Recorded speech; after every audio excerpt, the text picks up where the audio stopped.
बोलो जयकारा बोल मेरे श्री गुरु महाराज की जय।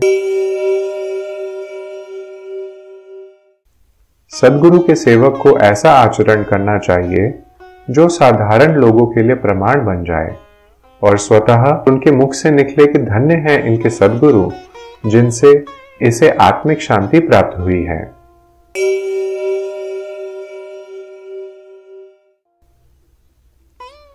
सद्गुरु के सेवक को मन और इंद्रियों के अधीन नहीं रहना चाहिए। परीक्षा के समय तो और भी अधिक सतर्क रहें। यदि कोई कटु या कर्कश बोलता है तो उसके साथ भी उसको वैसा नहीं बोलना चाहिए, नहीं तो सत्संगी और साधारण मनुष्य में क्या अंतर हुआ।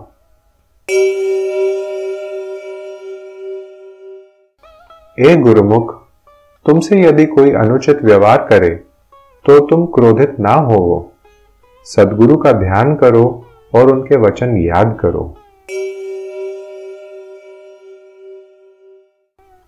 बुरे से बुराई ना करो, अपितु बुराई सोचो भी ना।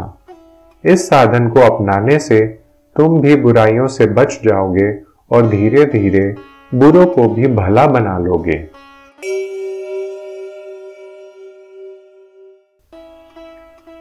तुम यद्यपि पूर्ण सद्गुरु के सेवक हो, फिर भी आज्ञा माने बिना कृपा उपलब्ध नहीं होगी और कृपा बिना निस्तार नहीं होगा।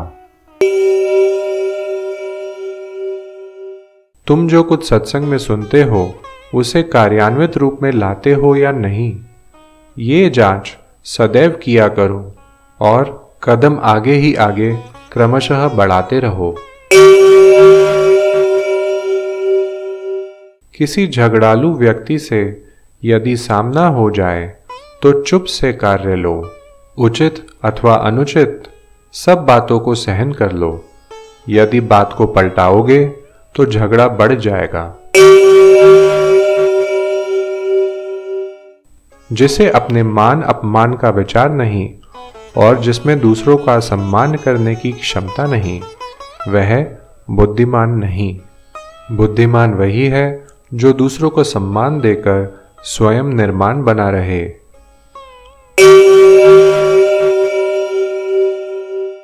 तुम्हारे ऊपर यदि कोई सत्य या असत्य दोषारोपण करता है तो तुरंत क्रोधित मत होवो। धैर्य से काम लो, क्योंकि कहने वाले का वचन कोई ईश्वरीय वाक्य तो नहीं है कि जो वह बोलेगा और वही हो जाएगा।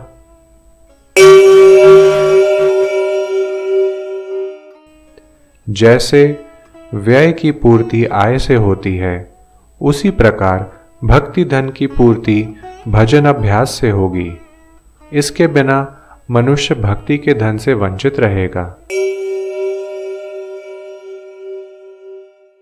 यदि तुमने गुरु शरण अपनाकर भी मन की शक्ति कम ना की और मन के अनुसार ही काम किया तो जीवन अकारथ गया। जो स्वयं ही क्रोध रूपी अग्नि में जलता रहता है, वह दूसरों की तपन कैसे बुझाएगा। सेवक को सदैव यह देखना चाहिए कि मुझ में भक्ति के गुणों की वृद्धि हो रही है या कि कमी। यदि कमी हो रही है तो अपने ऊपर खेद करना चाहिए और मालिक के चरणों में प्रार्थना करनी चाहिए कि मुझे भजन अभ्यास करने की शक्ति दें। ए सेवक, तुम गुरु आज्ञा पर अमल करो तो सच्चे इंसान बन जाओगे और अमल के बिना कथनी करने वाला चाहे कितना भी पड़ा हुआ क्यों ना हो, उसे अनजान ही समझना चाहिए। काम और नाम दोनों एक स्थान पर नहीं रहते। यदि नाम में उन्नति करना चाहते हो तो काम के बहाव में बहने से स्वयं को बचाओ। विभीषण ने नाम से प्रेम किया और रावण ने काम से। परिणाम यह निकला कि विभीषण की आज तक जय जय होती है और रावण को दशहरे के दिन जलाकर लोग प्रसन्न होते हैं। प्रभु प्राप्ति की यदि लगन है तो अंतःकरण को शुद्ध करते रहो। विकारी हृदय में निर्विकार प्रभु कैसे आएंगे? आत्मिक उन्नति के लिए काम, क्रोध, लोभ, मोह इत्यादि त्यागने पड़ेंगे, क्योंकि ये भक्ति के रास्ते में बाधा डालते हैं। जैसे एक बंधा हुआ व्यक्ति यात्रा नहीं कर सकता, वैसे ही इन विकारों में बंधा हुआ व्यक्ति भक्ति मार्ग पर आगे नहीं बढ़ सकता। प्रभु तुम्हारे अंग संग हैं, तुम्हारी वृत्ति बहिर्मुखी होने के कारण तुम्हें दृष्टिगोचर नहीं होते।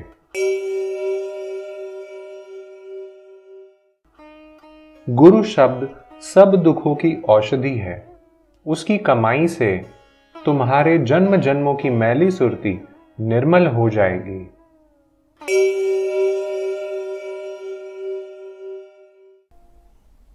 प्रत्येक के हृदय में प्रभु का वास है। यदि भगवान की भक्ति करके उसे प्रसन्न करना चाहते हो तो किसी के हृदय को ना सताओ। आंतरिक विकार जीव के प्रबल शत्रु हैं। प्रत्येक व्यक्ति का उनसे मुक्त होना आसान काम नहीं, परंतु विरले गुरमुख निरंतर परिश्रम और सद्गुरु कृपा से उन पर विजय प्राप्त करते हैं। कमजोर व्यक्ति ही शत्रु के आगे झुकता है। सूरमा तो मरण काल तक सामना करता रहता है, परंतु पग पीछे नहीं हटाता। यदि काम क्रोध तुम पर हमला करते हैं तो सद्गुरु शब्द की कमाई से उन पर विजय प्राप्त करो। जीवन 4 दिन का है। नाव के यात्रियों के समान हिलमिल कर चलो, समय व्यतीत हो जाएगा। इसलिए सबसे प्रेम का व्यवहार करो।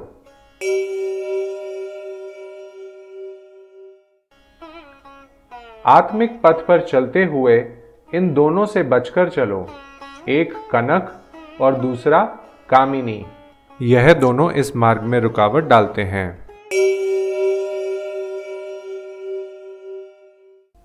किसी भी बुरी वस्तु की आदत ना डालो। स्वभाव बनाना तो सरल है, किंतु उसमें परिवर्तन लाना कठिन हो जाता है।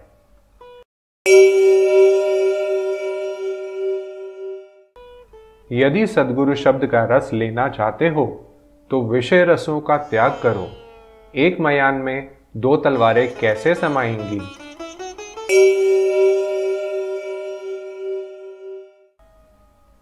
भोजन सत्वगुणी, हल्का और कम खाओ तो श्वास सरलता से चलेंगे और भजन में सहयोग प्राप्त होगा।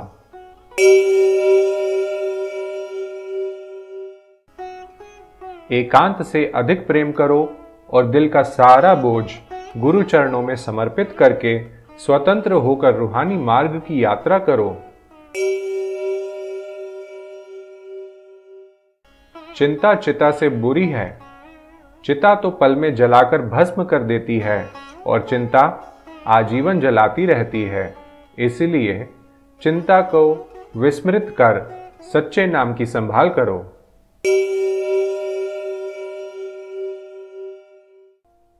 मालिक से प्रीत निभाने में चाहे कितनी भी कुर्बानी देनी पड़े तो प्रसन्नता से दो। जब कामी काम के पीछे लोभी धन के कारण सिर देने को तत्पर रहते हैं तो तुम मालिक के लिए कोई भी मुश्किल आ पड़े तो संकोच ना करो।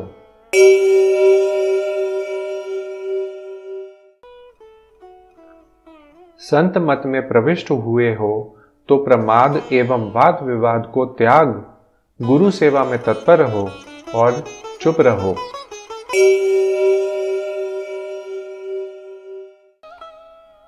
लोगों की बातों से भयभीत होकर सत्य से मुख ना मोड़ो।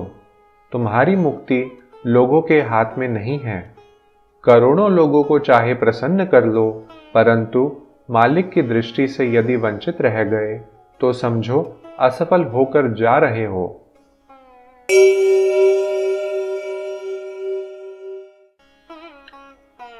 कर्म का फल अवश्य भोगना पड़ेगा। जैसा कर्म होगा वैसा ही परिणाम होगा। इसलिए तुम भाग्यशाली हो तो तुम्हें सद्गुरु की शरण प्राप्त हो गई है, जिसके फलस्वरूप तुम्हें शुभ कर्म कराने के लिए सहयोगी मिल गए और कुकर्मों से बचाने के लिए रक्षक। जैसी वस्तु होगी वैसा मूल्य होगा। 50 या 100 रुपए में कुर्सी, मेज या पलंग आदि मिल जाएंगे। मकान हजारों या लाखों देने से मिलेंगे। यदि सतगुरु द्वार से नाम रूपी अमूल्य पदार्थ लेना चाहते हो तो तन मन धन का मूल्य देने के लिए तत्पर रहो। तन मन धन ग्रह सौंप शरीर, साई सुहागिन रवे कबीर।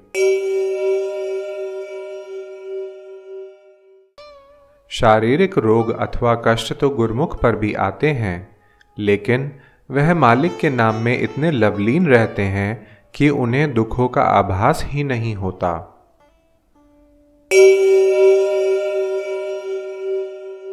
संत मत में प्रविष्ट हुए हो, परंतु पूर्णतः लाभ तब होगा जबकि दिल व जान से उस मत के नियमों का पालन करोगे।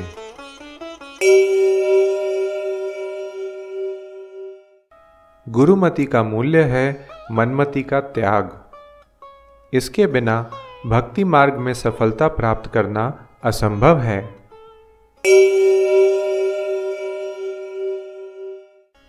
यदि तुम्हें उच्च पद प्राप्त हो गया है तो छोटों को परेशान मत करो, नहीं तो उनकी हार्दिक पुकार तुम्हें भी परेशान कर देगी।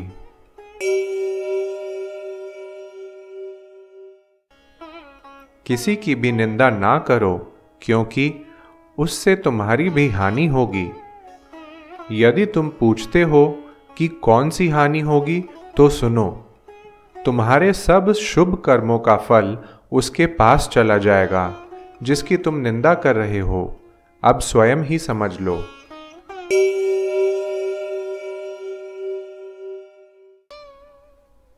जैसे अंधेरी कोठरी में हर समय ठोकर लगने का भय रहता है, वैसे ही जिस व्यक्ति का हृदय अज्ञान के अंधकार से पूर्ण हो, उसे सत्य पथ से भटकने का भय रहता है। इसलिए हृदय में अखंड ज्योति जलाओ, जिसमें प्रेम की बत्ती और सत्य का तेल हो।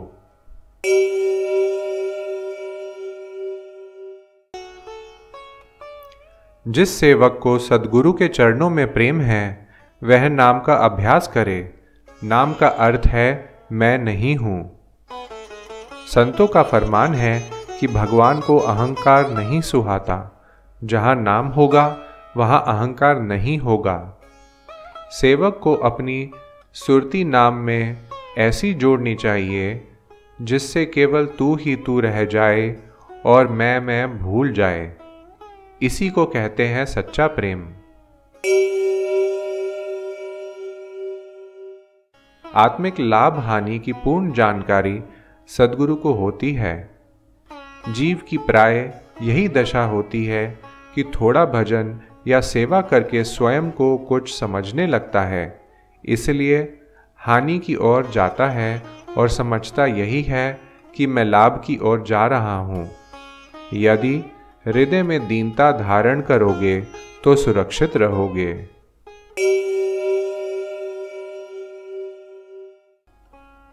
जिसको प्रभु प्राप्ति की अभिलाषा हो, उसे अन्य सभी इच्छाएं त्याग देनी चाहिए।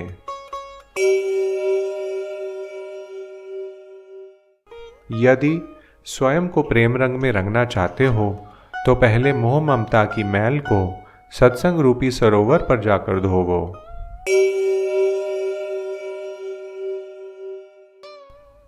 कुर्बानी किए बिना सफलता कदाचित नहीं मिल सकती।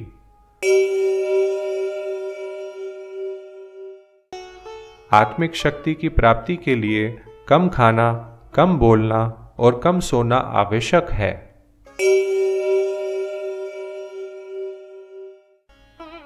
मन को इंद्रिय विषय विकारों की ओर से रोककर सुमिरन और सेवा में निरंतर लगाओगे तो उस पुरुषार्थ का फल आत्मिक लाभ होगा।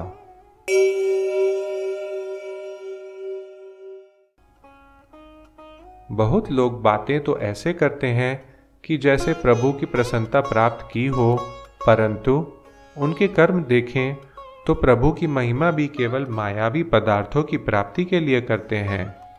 ऐसे लोगों को भक्त या बुद्धिमान नहीं कहा जा सकता।